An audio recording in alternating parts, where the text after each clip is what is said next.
Green peas ഉപ്പിട്ട് വേവിച്ചെടുക്കാം.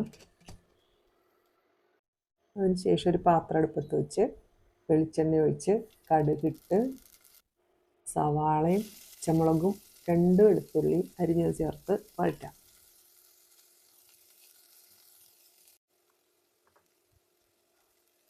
ഉപ്പിട്ട് വഴറ്റി കഴിഞ്ഞാൽ വേഗം വഴണ്ടി കിട്ടുകയും ചെയ്യും.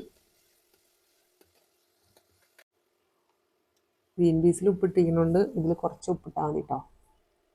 മഞ്ഞൾപ്പൊടി മുളക് പൊടി ചേർത്ത് വീണ്ടും ഒന്നുകൂടി വഴറ്റി കൊടുത്തതിന് ശേഷം തക്കാളി ചേർത്ത് കൊടുക്കാം. എല്ലാം കൂടി ഒന്ന് വഴറ്റിയതിന് ശേഷം വേവിച്ച് വെച്ചിരിക്കുന്ന ഗ്രീൻ പീസ് കൂടി ചേർത്ത് കൊടുക്കാം.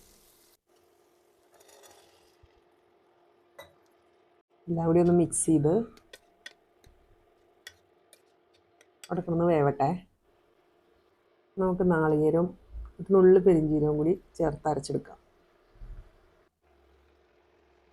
നമ്മുടെ ഗ്രീൻ പീസിലേക്ക് 2-3 തണ്ട് മല്ലിയിലയും കൂടി ചേർത്ത് കൊടുത്ത് വീണ്ടും ഒന്നും കൂടി ഇളക്കി അതിന് ശേഷം നമുക്ക് അരച്ച് വെച്ചിരിക്കുന്ന നാളികേരം ചേർത്ത് കൊടുക്കാം. മിക്സിങ് ഒന്നും കഴുകിപ്പൊടി ഒഴിച്ച് കഴിയുമ്പോഴത്തേക്കും അതിന് പാകത്തിനുള്ള വെള്ളം കിട്ടും. അപ്പോൾ ഒരു കൂട്ടാൻ പരുവത്തിലാവണമല്ലോ. ഒന്ന് തിളക്കട്ടെ. അപ്പോഴത്തേക്കും ഒരു നുള്ള് ഗരം മസാലയും കൂടി ചേർത്ത് കൊടുത്തിട്ടുണ്ട്. ഒരു പ്രത്യേക ടേസ്റ്റാണ് കേട്ടോ. നല്ലോണം ഒന്ന് മിക്സ് ചെയ്ത് ഒരു 2-3 മിനിറ്റ് ഒന്ന് അടച്ചിട്ട് വേവിക്കാം.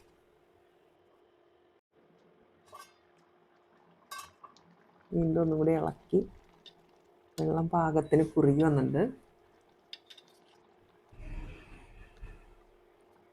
ഉപ്പൊക്കെ നോക്കി നമ്മുടെ ഗ്രീൻ പീസ് റെഡി ആയിട്ടുണ്ട് കേട്ടോ. ഗ്രീൻ പീസ് കറി സൂപ്പർ ടേസ്റ്റാണ് കേട്ടോ. ചോറിനും പറ്റും.